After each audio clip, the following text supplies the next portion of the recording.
That clapping we just played was recorded at the end of our Thought Leadership event in London last week.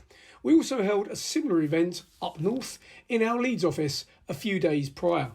I'm Steve Playford from Link Group and I'm taking over today's podcast. So, we recently hosted 2 events for our clients and industry partners to help drive improvements around how companies run their AGMs or any other form of shareholder meeting and engage positively with their shareholders. Each event featured a brilliant presentation from DF King, our proxy solicitation experts, and a run-through of some really interesting new guidance from the Financial Reporting Council.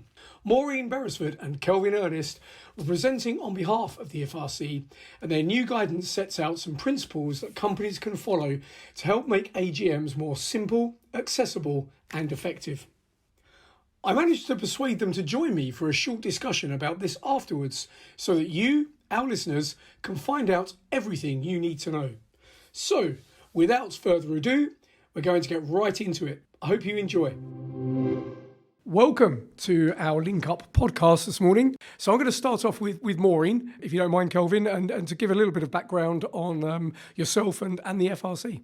Great. Thanks, Steve. It's been a pleasure to work with you over the last few days. It was really nice to get out of London and talk to people and to be here talking to actual people in person and getting feedback on our guidance and what the FRC does. I think it's really important to listen to people's views so that we can learn and we can build on the work that we're doing at the FRC. So what do we do at the FRC?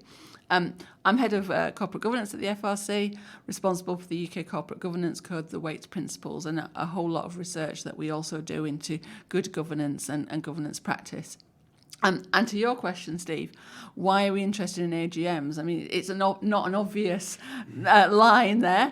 It's all about governance, and it is about governance. In our Corporate Governance Code, it clearly states that companies should engage with their stakeholders, which include their shareholders, and they should make the chair and the board available to engage.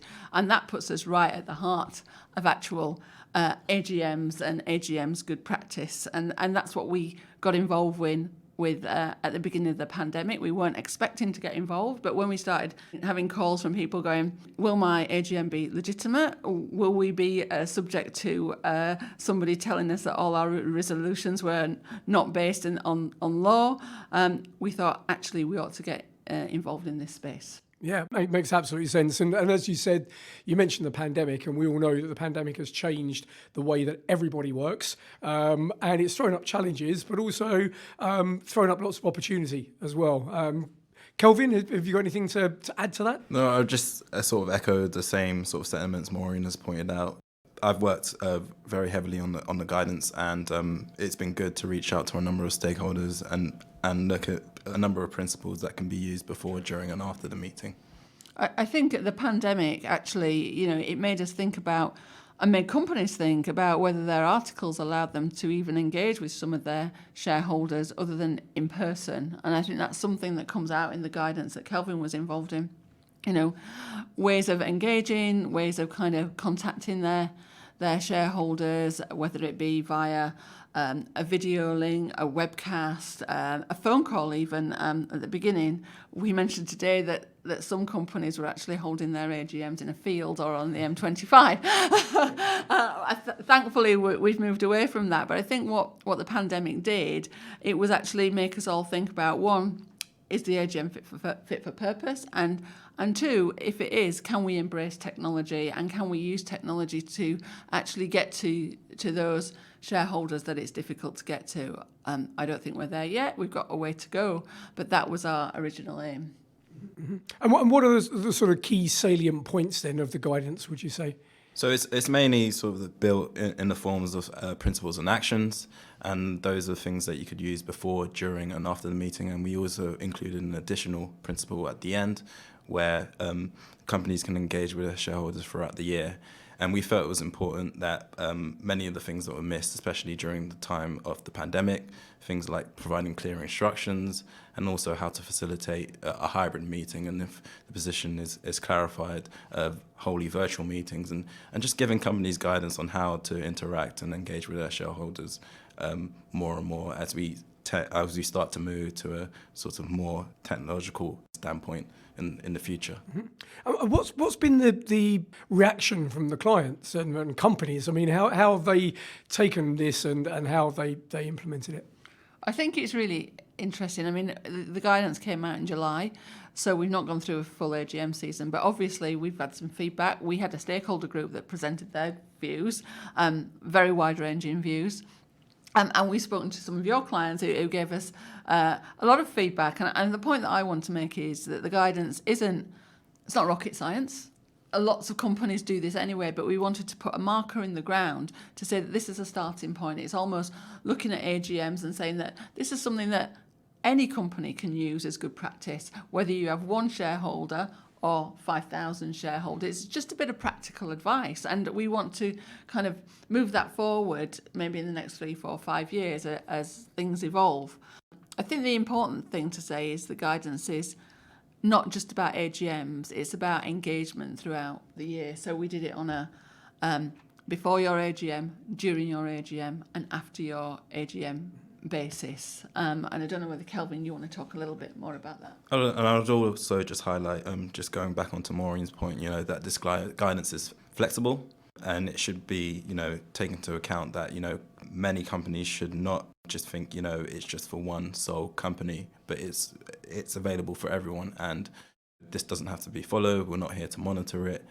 And we want to make sure that, engagement and also AGMs works for everyone and not just one side of the house. Yep. And actually, so one of the things that was fascinating about the presentation that you guys did this morning, case studies or examples of how certain companies have actually embraced it and are doing things more creatively. Have you got some good examples, some good stories for us? Yeah, so we showed a number of examples today. I think one good example was the Agio Principle 1, where they were able to highlight who were attending the AGM and also reaffirmed that shareholders would be able to vote and also ask questions as they were attending in person. You also got the likes of Principle 4, where Marks and Spencers have actually reached out to someone independent, a television broadcaster called Anita Anand, and they also allowed her to act as the shareholder advocate. So she was able to sort of push and provide questions to the board, which we felt was really good practice, given that a number of concerns we had in 2020 were from shareholders that highlighted that perhaps the chair and maybe the company secretary weren't tabling, the more trickier questions. So, some really, really good examples across the board, but those were the two I felt that should be highlighted. Yeah, they were good, really good examples, and they really stood out. And the other thing that you spoke about this morning, which I thought was fascinating, although looked like a lot of hard work, was the engagement with all of the different bodies, various organisation, professional bodies that were involved in this. It wasn't just, it wasn't just the FRC, passing down a tablet of stone and saying this is what you should do because we're the FRC. There was some incredible engagement with loads of different organisations, wasn't there? Yeah, we held a stakeholder group, and that was ranging from the retail shareholders right through to representatives from GC100, and we had the City of London Law Society on there, and investors and other interested parties, really. And it's not easy to get all those constituents to agree some guidance. Some people wanted to go further, some people wanted to step back a little bit. So to get some guidance out there, I think for the first time from a regulatory body is something that we should, be proud of. It might not go as far as some people wanted it to do. I got pushed back this morning from somebody in your offices saying, well, we do this as a company all the time. We're very clear on what we send out to our shareholders. We actually, we engage with them. We ask questions. We offer a virtual link as well, and we provide all that support. That's brilliant, but not all companies do that. So the aim of this guidance is to bring everybody along, to take it as it suits them. As Kelvin said, it's not one size fits all, and to just look at it and embrace it and think, actually, there's a bit of good practice there. Maybe we should use that, or actually, that's not for us. We don't have enough shareholders to do that, but we might do this in the future. And what we'd like to do going forward is to continue to work with our stakeholder group, And maybe other organisations such as yourself, Ling, who get that feedback on the ground from actually AGMs happening and say, actually, your guidance is not great in this area, but actually if you did this in the future, that would really push things forward. So we'd really like to hear from people who've looked at the guidance. If you think it could go further, get in touch with us and tell us what you think of it and tell us if it's useful. And if it's not useful, we're more than happy to look at it and change it. Yeah, I think that's really come across, that there's a flexibility around this and agility. One of the examples that was used this morning was the M&S example, and then somebody in the audience sort of said, "Oh well, they're now blocking everybody out of the room," which obviously might have a negative impact.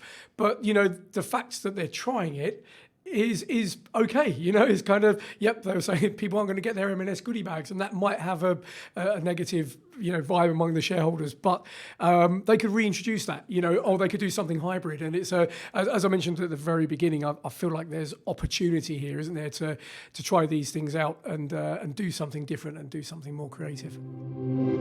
And we wrapped things up right about there. A huge thank you to Kelvin and Maureen for taking the time to talk to us. If you'd like to find out about the FRC and their new guidance, you can go to their website at frc.org.uk, where you can access a range of information. The site also has links to their social media feeds, so make sure you give them a follow too, and I've listed their website in the description of this episode. Thanks again for tuning in, and don't forget to hit subscribe on whatever platform you're listening to us on. Take care.